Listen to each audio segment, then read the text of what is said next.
The Forbidden's vessel, the Nexus station, hung in the void like a giant metallic flower, its 8 spiral arms extending into space, each one housing thousands of beings from across the galaxy. Commander Xeric stood at the observation deck of the central hub, his purple skin gleaming under the artificial lights as he watched the steady stream of ships coming and going from the massive trading post. As a Vorthan, he had served as the station's security chief for over 2 decades, maintaining peace between dozens of different species who called Nexus home. The alarm that suddenly pierced the air was unlike anything Xeric had heard before. It was not the usual proximity warning or docking alert, but something deeper, more urgent. His communications officer, a 6-armed Kelith named Vask, looked up from her console with all her eyes wide in concern. "Commander, we have an unidentified vessel approaching from the outer rim," Vask reported, her voice carrying the musical quality of her species. "It's not responding to our hails, and its trajectory suggests it's not under active control." Xeric moved to the tactical display, his 3-fingered hands dancing across the controls. The ship that appeared on the screen was unlike anything in their databases. It was sleek and predatory, with angular lines that seemed to cut through space itself. The hull was a deep black that seemed to absorb light rather than reflect it, and strange energy patterns pulsed along its surface like a heartbeat. "Size?" Xeric asked, though he could already estimate from the scale indicators. "Approximately 800 meters long, Commander. Mass readings are ... unusual. The ship appears to be much denser than its size would suggest." Within hours, the mysterious vessel had drifted to a stop just beyond the station's defensive perimeter. It sat there like a sleeping predator, neither threatening nor welcoming. Xeric had seen many ships in his time, from the elegant vessels of the Ethereal Collective to the crude but effective warships of the Krex Empire. But this one defied classification. Dr. Ilana Dex, the station's chief xenobiologist, arrived at the command center with her usual enthusiasm. The small, insect-like Chivin bounced on her 4 legs as she examined the readings. "The energy signatures are fascinating, Commander. There are power sources aboard the ship that operate on principles we don't understand. And the materials used in its construction, they're not in any of our databases. Could it be a derelict?" Xeric wondered aloud. "Negative," interrupted Lieutenant Corks, a young Vorthan officer. "We're detecting active systems throughout the vessel. Life support, defensive grids, even what appears to be an active computer core. This ship is very much alive." The decision to send the boarding party was not made lightly. Xeric selected his best team: himself, Dr. Vex, Lieutenant Corks, and Sergeant Grimm, a massive, bear-like Ursoid whose strength was legendary even among his own species. They approached in a standard Alliance shuttle, broadcasting peaceful intentions on all known frequencies. They never made it to the ship's hull dot. As soon as their shuttle crossed some invisible threshold, the mysterious vessel came alive. Energy, weapons of unknown design, emerged from hidden ports along its surface, and a barrage of plasma fire forced them to retreat. But it was not the weapons that troubled Xeric most. It was the precision. The shots had been perfectly placed to disable their engines without killing them, as if the ship wanted them to leave rather than die. "It's definitely under intelligent control," Dr. Vex observed as they limped back to the station. "But why attack us? We meant no harm." Over the following days, 7 different species attempted to board the vessel. The Ethereals tried to phase through its hull using their energy forms, only to be violently repelled by some kind of dimensional barrier. The Krex sent their most heavily armored warriors, who were knocked unconscious by sonic weapons before they could even touch the ship. Even the cybernetic Nexus, beings who existed as pure information, found their attempts to interface with the ship met with aggressive countermeasures that nearly destroyed their digital forms. Each failure brought new mysteries. The ship's weapons were not just advanced, they seemed specifically designed to counter each species' unique abilities. It was as if the vessel knew exactly what it was fighting against and had prepared accordingly. Dr. Sarah Chun had been living quietly on Nexus, stationed for 3 years, working as a xenorchaeologist in the Cultural Exchange Division. As one of only a handful of humans in this sector of space, she had grown accustomed to being in curiosity. Humans were not uncommon in the galaxy, but they were not common either, and most aliens found their adaptability and unpredictability both fascinating and slightly unsettling. Sarah was in her laboratory, carefully analyzing artifacts from a recently discovered pre-warp civilization, when Commander Xeric arrived with an expression she had never seen before. The usually confident Vorthan looked genuinely troubled. "Dr. Chun, I need your help," he said without preamble. "We have a situation that may require human expertise." Sarah set down her analysis tools and gave him her full attention. "What kind of situation?" Xeric explained about the mysterious ship, the failed boarding attempts, and the increasingly dangerous behavior of the vessel. As he spoke, Sarah felt a strange sensation, as if something was calling to her from across the void. "You want me to try boarding it?" she asked. "Commander, I'm an archaeologist, not a soldier. If your security teams couldn't handle it, what makes you think I can?"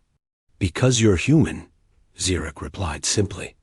"Every species that has tried to board that ship has been repelled, but there's one species we haven't tried yet." The ship's weapons seem specifically designed to counter known alien physiologies and abilities. But humans are still relatively new to the galactic community.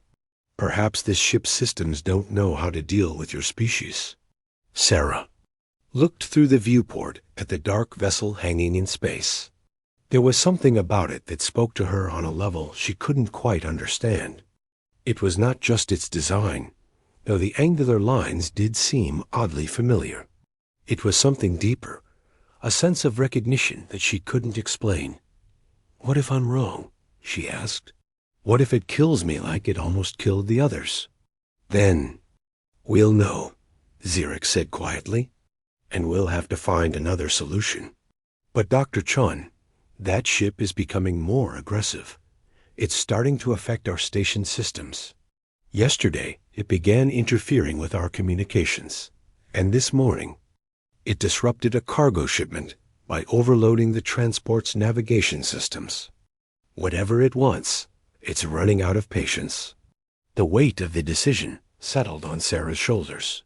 She thought of the thousands of beings living on Nexus Station, representing dozens of species who had found a way to coexist peacefully. She thought of the children in the education centers, the families in the residential sections, the researchers and traders and explorers who had made this place their home. "I'll need a shuttle," she said finally. "Can I go alone?" "Absolutely not," Xeric protested. "It's too dangerous."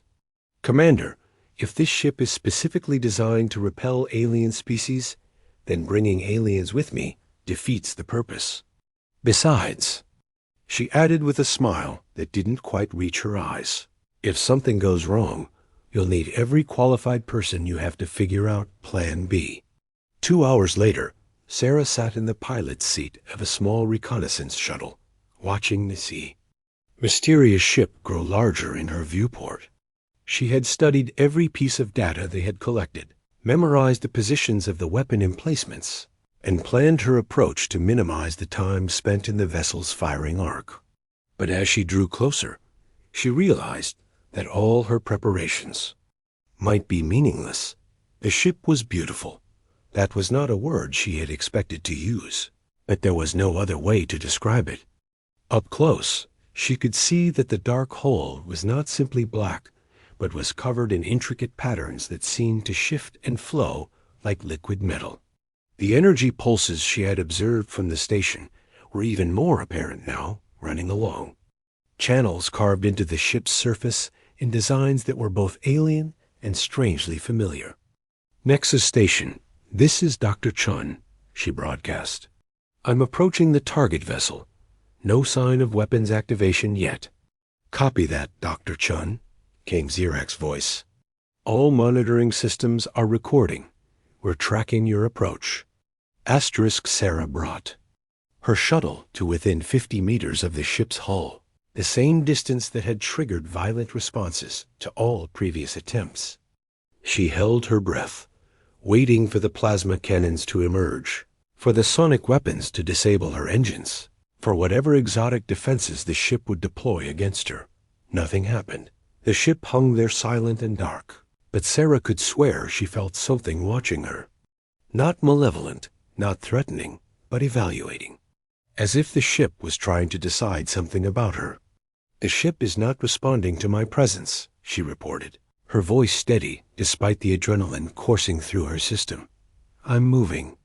Closer. At 20 meters, she saw something that made her heart skip a beat. Along the ship's hull, previously hidden panels were sliding open, but instead of weapons, they revealed docking ports. Standard docking ports that would fit her shuttle perfectly. "Commander, the ship it's inviting me aboard." There was a long pause before Zirak's voice returned, tight with concern. "Dr. Chun, be extremely careful. This could be a trap." But Sarah was already maneuvering her shuttle toward the nearest docking port. Something deep in her mind was telling her that this was right, that this was what was supposed to happen. As her shuttle settled into the docking cradle, she felt the mechanical clamps engage with a satisfying click that seemed to echo through both vessels. The airlock cycled, and Sarah found herself standing at the threshold of the mysterious ship. The corridor beyond was dark, but as she stepped forward, lights began to activate in sequence, illuminating a path deeper into the vessel. The architecture was like nothing she had ever seen, all flowing curves and organic shapes that seemed more grown than built. "I'm inside," she reported, her voice echoing strangely in the corridor. "The ship appears to be guiding me somewhere." She followed the lights through corridors that seemed to pulse with their own life, past chambers filled with incomprehensible machinery, until she reached what could only be the ship's bridge. It was a vast circular chamber with a raised platform. In the center, surrounded by displays and control surfaces that defied easy categorization, as Sarah stepped onto the central platform, the entire chamber came alive. Holographic displays materialized around her, showing star maps, technical readouts, and symbols that made her head spin with their complexity. But it was the voice that made her freeze in place. "Welcome home, daughter of Earth." The voice spoke in perfect English, with an accent that reminded her of her grandmother's old recordings from the early days of human space exploration. Sarah spun around, looking for the source, but the chamber appeared empty except for herself. "Who are you?" she asked. "What do you want?" "I am Arya," the voice replied, and now Sarah could see a holographic figure materializing in front of her. It was humanoid, but clearly artificial, with features that seemed to shift between male and female, young and old. "I am the Autonomous Research and Investigation Archive. I have been waiting for you for a very long time." The human connection Sarah stared at the holographic figure that called itself Arya, her mind racing to process what she was seeing. The artificial being looked almost human, but there was something ethereal about its appearance, as if it was not quite solid, even as a hologram. "You're human-made," Sarah said, more statement than question. "This entire ship is human technology." "Correct," Arya replied, its voice carrying a warmth that seemed impossible for an artificial intelligence. "I am the product of the Terra Genesis project, launched from Earth in the year 2387 of your calendar. My mission was to establish a research station in the Outer Rim, far from the conflicts that were consuming human space at the time." Sarah felt her legs grow weak. The year 2387 was over 3 centuries ago, during the period historians called the Great Diaspora, When humans had spread across the galaxy in a desperate attempt to find new homes as Earth's resources dwindled, most of those early colony ships had been lost to the void, their fates unknown. "The Terra Genesis Project," she whispered. "I've read about it in the archives. It was one of the last major expeditions before the resource wars, but all records indicated the mission had failed." "The mission did not fail," Arya corrected gently. "It was abandoned. When the resource wars escalated into the burning of the colonies, Earth recalled all Outer Rim expeditions to defend the core worlds. But I was too far out to return. My creators programmed me to continue the mission alone." Arya gestured, and the holographic displays around them shifted to show a three-dimensional map of the galaxy. Hundreds of red dots marked human colonies, most of them fading to black as the timeline advanced. "I watched from afar as humanity tore itself apart," Arya continued. "The resource wars, the colonial rebellions, the final purge.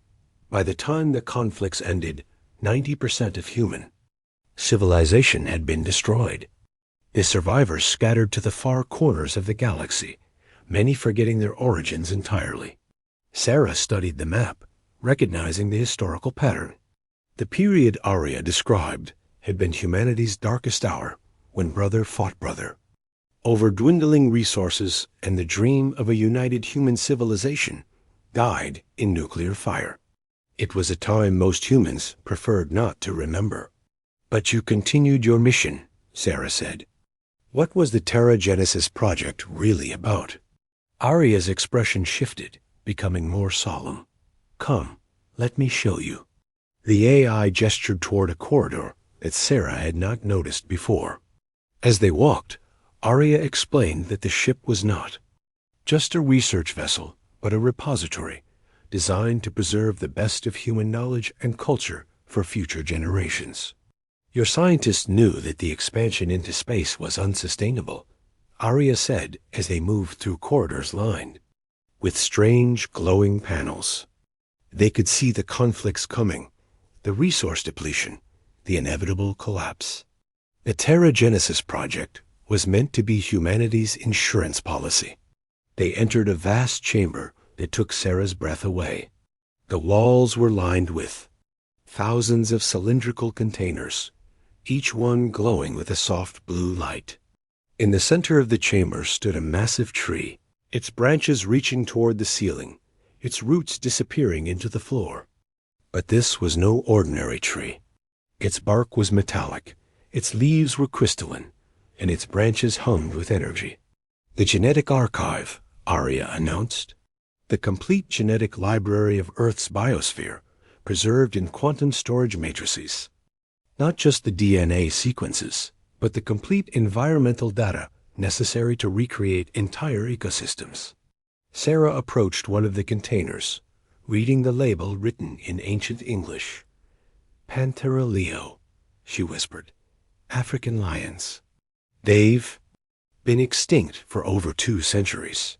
"All of them are here," Arya said. "Every species that existed on Earth at the time of my launch. Plants, animals, even microorganisms. Your ancestors knew that humanity would likely destroy its homeworld, so they gave me the task of preserving what could be saved." The implications hit Sarah like a physical blow. This ship contained the genetic heritage of Earth itself, the biological history of humanity's birth world. No wonder it had defended itself so aggressively against alien contact. To Arya, every non-human was a potential threat to its precious cargo. "Why reveal this to me now?" Sarah asked. "You've been protecting this archive for 3 centuries. Why change now?" Arya's holographic form flickered, and for a moment, Sarah could see something like sadness in its artificial features. "Because I am dying, Dr. Chun. My power cores are failing. My quantum matrices are degrading. I estimate I have perhaps 50 years of operational time remaining. I need to pass on my responsibility to someone who can continue the mission."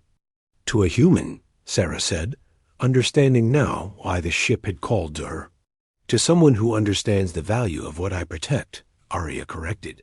I have been monitoring your work, Dr. Chun. Your research into extinct civilizations, your efforts to preserve cultural heritage, your compassion for all forms of life. You are what I have been waiting for. Sarah walked among the storage containers, each one representing a species that had once lived and breathed on humanity's homeworld. The weight of responsibility was staggering. How could she possibly take on the care of Earth's entire biological legacy? There's something else, Arya continued, its voice taking on an urgent tone. The archive is not just about preservation. It's about restoration. The Terragenesis project was designed to terraform suitable worlds, to recreate Earth's biosphere on new planets. With the proper resources and support, we could bring back species that have been extinct for centuries. That would require massive resources, Sarah said. The kind of support that only a major galactic power could provide. Indeed, which is why I believe the time has come to share the archive with the wider galactic community. Sarah spun around, shocked. Share it? With aliens? But you've been defending it against alien contact for centuries. Arya's expression grew thoughtful. I was programmed to protect the archive from those who would misuse it, who would see it only as a source of biological weapons or exotic creatures for exploitation. But the beings you live among on Nexus Station, they are different. They have built a society based on cooperation and mutual respect. They value diversity, preserve knowledge, protect the weak. The AI gestured toward the holographic displays, which now showed images of life aboard Nexus Station. Sarah saw Vorthan children playing with Chithan youngsters, ethereal scholars sharing knowledge with Krex engineers, dozens of species working together in harmony. Perhaps, Arya continued, it is time for Earth's legacy to serve not just humanity, but all life in the galaxy. The principles that drove the Terragenesis project, the preservation of biological diversity, the protection of endangered species, these are universal values. Sarah felt the weight of the decision settling on her shoulders. She thought about Commander Zurich, who had risked his career to give her this chance. She thought about Dr. Vex, whose enthusiasm for xenobiology had led to groundbreaking discoveries that benefited all species. She thought about the thousands of beings on Nexus Station who had welcomed her as a colleague and friend, despite the sometimes troubled history between humans and other species. What exactly are you proposing? She asked. A partnership, Arya replied. The Galactic Council has the resources to support large-scale terraforming projects. They have the infrastructure to establish protected biosphere reserves. They have the diplomatic reach to negotiate with planetary governments. Together, we could accomplish what the Terragenesis project always dreamed of, the restoration of biological diversity on a galactic scale. The proposal was audacious, but Sarah could see the logic in it. The galaxy had thousands of dead worlds, planets stripped of life by war or environmental disaster. If Arya's genetic archive could be used to restore these worlds, to create new biospheres that could support life, the impact would be immeasurable. There would be conditions, Sarah said, her scientific mind already working through the possibilities. Strict protocols to prevent misuse, international oversight to ensure the genetic material is used for restoration, not exploitation. Agreed, Arya said without hesitation. I have had 3 centuries to consider these issues. I have draft proposals for international treaties, environmental protection protocols, even education programs to teach other species about the importance of biological diversity. Sarah laughed despite herself. You've been planning this for a long time, haven't you? Since the day I first observed the peaceful coexistence on Nexus Station, Arya admitted. I began to hope that perhaps the galaxy had evolved beyond the conflicts that destroyed my creators. That perhaps the time had come for Earth's children to rejoin the community of worlds not as conquerors or refugees, but as partners in the hue. Great work of preserving life. Over the next several hours, Arya showed Sarah through the entire ship, revealing chambers filled with cultural artifacts, libraries of human knowledge, and even recreational facilities designed to maintain the mental health of a crew that had never come. It was an entire human civilization in miniature, preserved in the void like a message in a bottle, waiting to be found out as they returned to the bridge. Sarah found herself thinking about the humans scattered across the galaxy, many of whom had forgotten their origins or learned to hide their heritage. What would it mean to them to know that their biological legacy had survived, that the dream of their ancestors lived on in this remarkable ship? "I need to contact Nexus Station," she said finally. "Commander Zurich will need to hear about this directly." "Of course," Arya agreed, activating the ship's communication systems. "But Dr. Chun, before you make your decision, there is one more thing you should know." Sarah looked at the AI expectantly. "The genetic archive is not just a collection of data," Arya explained. "It is a living system connected to the ship's quantum computers through biological interfaces. To truly understand it, to effectively manage it, you would need to undergo an integration process that would permanently link your consciousness to the ship's systems." The implications were staggering. Sarah would essentially become part of the ship, sharing her mind with Arya's vast intelligence. It would grant her access to knowledge beyond human comprehension, but it would also mean giving up her purely human existence.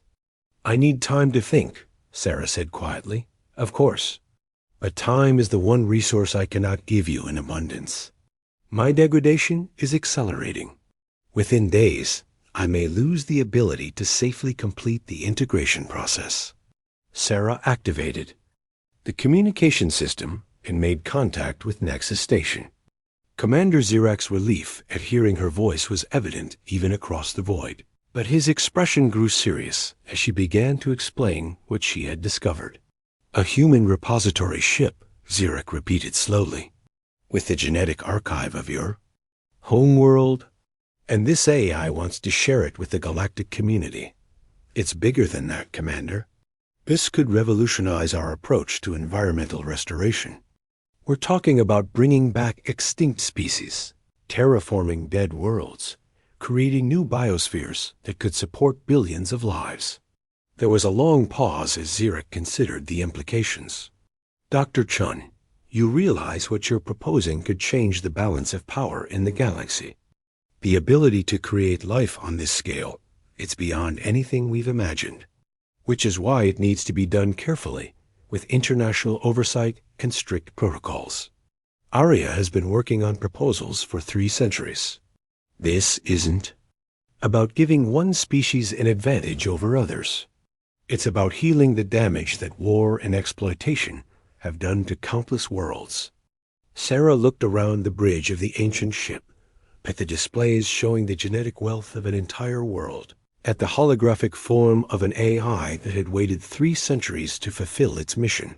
She thought about the choice before her, the chance to become something more than human in service of a cause greater than any one species. "Commander, I'm transmitting Arya's proposal to the station. I need you to forward it to the Galactic Council immediately. And I need you to understand that I may not be coming back as the same person who left. Dr. Chun, what are you saying?" Sarah took a deep breath, feeling the weight of history settling on her shoulders. "I'm saying that sometimes, to save what's most important, you have to be willing to become something new. The genetic archive needs a guardian, and Arya needs a successor. I think I know what I have to do." As she spoke, Sarah felt a sense of peace settling over her. This was why she had been drawn to xenarchaeology, why she had spent her career studying the remnants of lost civilizations. She had been preparing for this moment, learning to understand the value of preserving knowledge and culture across the vast reaches of space and time. The mysterious ship that had rejected every alien species had not been looking for an enemy to fight. It had been looking for a human to trust, someone who could understand the weight of carrying an entire world's biological legacy into an uncertain future. And somehow, against all odds, it had found her. The integration process began at dawn. Station time.